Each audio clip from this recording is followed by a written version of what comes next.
Hi, welcome to Hares with Hyenas, where we're doing Meet the Candidates 2014 for the state election. Thanks to the Victorian Gay and Lesbian Rights Lobby, starobserver.com.au and pridetv.com.au. Today we have with us Martin Foley, member for Albert Park, Fiona Patten from the Sex Party, Sam Hibbins, the Greens candidate for Patten, and Shannon Eeles from Albert Park for the Libs. Thanks for coming, everyone. Thank you. It's a new exciting format.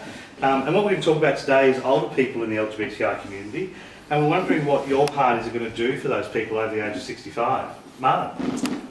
Look, what Labor would do if we're successful in the November election for LGBTI seniors is essentially three things. We want to build on the package of reforms that the former National Labor government put through around aged care services.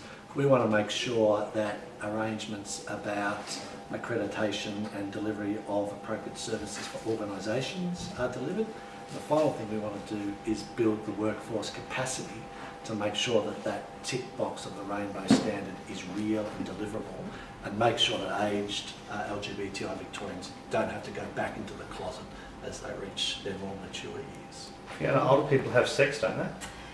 Precisely, and I think that's something that we've completely forgotten about. And you know, we're talking baby boomers now too, who are going to expect a very different type of healthcare to the ones that maybe their parents had expected.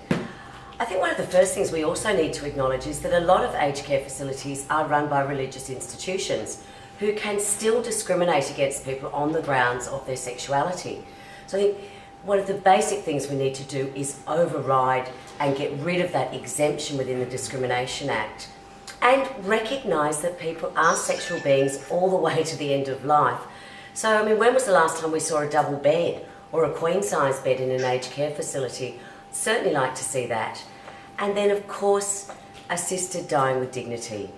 So we all need that. It's time for us to change, and I would like to see us change the law on dying with dignity and voluntary euthanasia.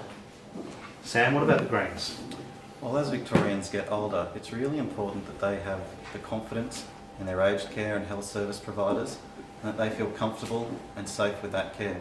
So we want to see the rainbow tick rolled out to as many service providers as possible, and support the training providers who provide that accreditation. And we also want to take a whole of government approach to healthcare. So we'll continue the Ministerial Advisory Committee on LGBTI health. Great. Shannon, what's the Liberal Party policy? Sure, thank you. And I think that the issues affecting the LGBTI community and the seniors, for a lot of it, will be similar to those that affect the ageing population in general. So looking at things like the Seniors Count program, where we have workplace placement for older individuals of the community. But it's really important that also the specific needs of this community are acknowledged, and we have looking at programs like what's happening in the home and community care sector, where we have the LGBTI community recognised in the diversity planning there, as there are specific issues affecting this community that are not generalised to others.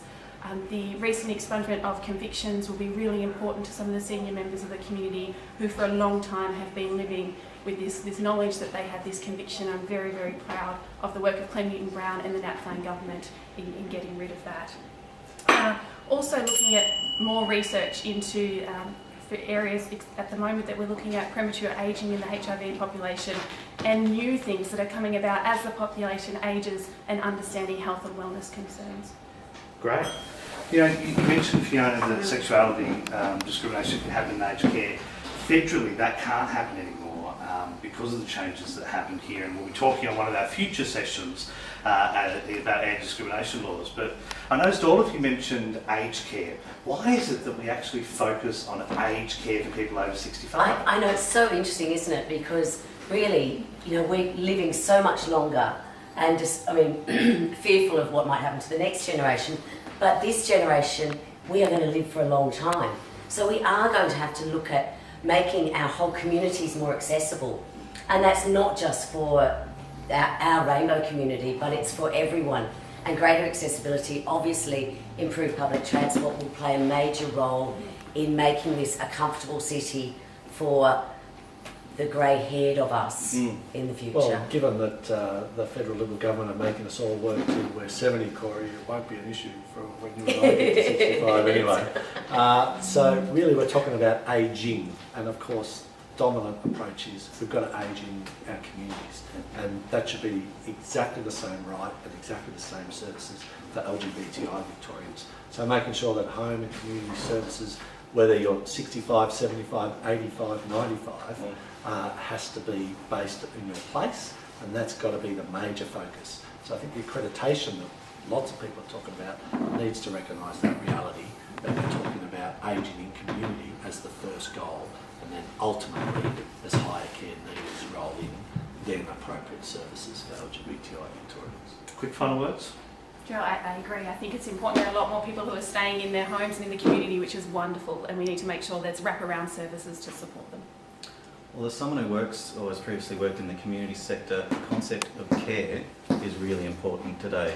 We're seeing aged care workers and people who work in care, they're becoming more professional, higher skilled, deserve greater remuneration, and so of course having that accreditation to deal with a diverse range of clients is really important for care workers. Great. Well, you've been listening to Meet Your Candidates 2014 here at Hares and Hyenas. We look forward to seeing you next time. Thanks for tuning in.